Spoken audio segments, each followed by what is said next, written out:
आज हम बात करने वाले हैं महाकवि तुलसीदास के बारे में। तुलसीदास के जन्म संबंध में अधिकांश विद्वानों में मतभेद है। अंततः साक्ष्य के आधार पर इनकी जन्मतिथि संवत 1589 यानी कि 1532 ईस्वी में अधिक युक्ति संगत प्रतीत होती है। इनका जन्म स्थान राजापुर बताया जाता है। जनश्रुति के आधार पर तुलसीदास जी के पिता का नाम आत्माराम दुबे और माता का नाम हुलसी था। इनका विवाह दीनबंधु पाठक की कन्या रत्नावली से हुआ था। इनका बचपन विपन्नावस्था में गुजर चुका था। माता पिता के द्वारा छोड़ दिए जाने पर बाबा नरहरिदास ने इनका पालन पोषण किया और ज्ञान भक्ति की शिक्षा भी दी। विवाह पश्चात उन्हें संतान प्राप्ति हुई थी, किंतु अल्पायु में ही उसकी मृत्यु हुई। पत्नी के प्रति अत्यधिक आसक्ति थी।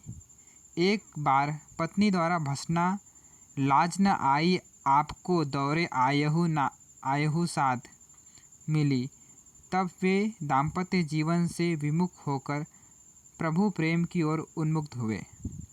उन्होंने कई जगह की तीर्थ यात्रा की। अंततः काशी में ही अपना स्थायी निवास बनाया। इसी अवस्था में साहित्य सर्जना आरंभ हुई। इनके गुरु नरहरि माने जाते हैं। इनके गुरु ने ही राम कथा सुनाकर राम भक्ति की ओर प्रवृत्त किया था। उनकी मृत्यु अत्यंत पीड़ादायी अवस्था में हुई। तुलसीदास द्वारा रचित ग्रंथों की संख्या 12 है, जो प्रामाणिक मानी जाती है। वह क्रमानुसार इस प्रकार है: वैराग्य संदीपनी, रामाज्ञा प्रश्न, रामलला नहचु, जानकी मंगल, रामचरितमानस, पार्वती मंगल, कृष्ण गीतावली, गीतावली, विनय पत्रिका, दोहावली, बरवे रामायण और कवितावली। वैराग्य संदीपनी में संत महिमा का वर्णन किया गया है। जानकी मंगल में राम जानकी विवाह वर्णन है। पार्वती मंगल में पार्वती के जन्म और विवाहोत्सव का वर्णन है। कृष्ण गीतावली में कृष्ण की बाल लीला एवं गोपियों का विरह वर्णन है। विनय पत्रिका में राम के प्रति कवि का विनय भाव अभिव्यक्त है। कवितावली में कवित्व शैली में लिखा गया संग्रह है। रामचरितमानस में मर्यादा पुरुषोत्तम राम के चरित्रानुकूल प्रसंगों को विवेचित किया है। तुलसीदास के लेखन पर तत्कालीन परिस्थितियों का प्रभाव दिखाई देता है। तुलसीदास कालीन समय का समाज नैतिक, धार्मिक, सांस्कृतिक और आर्थिक दृष्टि से राष्ट्रोन्मुक्त था। अपने युगीन राजनीतिक स्थिति की आलोचना इस प्रकार की है: गोंड गवार नुपाल मही, यवन महामहीपाल, साम न दाम न भेद कली, केवल दंड कराल।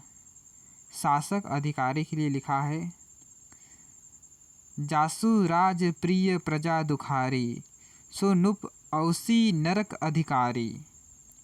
तुलसी समकालीन समाज में उच्च वर्ग में विलासिता, जाति पाति की प्रथा अधिक कठोर हो रही थी। मुस्लिम शासकों के अत्याचार बढ़ रहे थे। धार्मिक राष्ट्र हो रहा था। आर्थिक विपन्नता थी।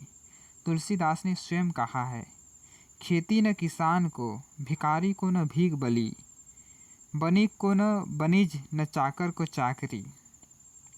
तुलसी की मान्यता यह है कि एक अच्छे समाज एवं राष्ट्र निर्माण के लिए वर्ण व्यवस्था का होना जरूरी है। वर्णाश्रम निज निज धर्म, नीरत वेद पंथ लोग, तलही सदा पावही सुख, जहीं भय शोक न रोग। तुलसी ने अपनी रचनाओं के लिए लोक भाषा को चुना। पूर्वी और पश्चिमी अवधि पर समान अधिकार था। कहीं कहीं ब्रज भाषा का भी प्रयोग किया है। इनकी भाषा संस्कृत के पंडित होने के कारण संस्कृत की कोमलकांत पदावली की सुमधुर झंकार है। उन्होंने अपनी रचना शैली में महाकाव्य, मुक्तक, गीति इन तीनों का प्रयोग सफलतापूर्वक किया है। तुलसी ने अपनी रचनाओं में करुण, हास्य, वीर, भयानक, विभत्स आदि रसों का परिपाक मिलता है। उन्होंने उपमा, उत्प्रेक्षा, रूपक, संदेह, व्यतिरेक, अनुप्रास आदि अलंकारों का प्रयोग किया है। साथ ही उन्होंने छप्पय, दोहे, चौपाई, कुंडलियाँ, सवैया, तोमर, त्रिभंगी आदि छंदों का सफलतापूर्वक प्रयोग किया है। तुलसीदास के समूचे साहित्य पर समन्वय भावना दृष्टिगोचर होती है।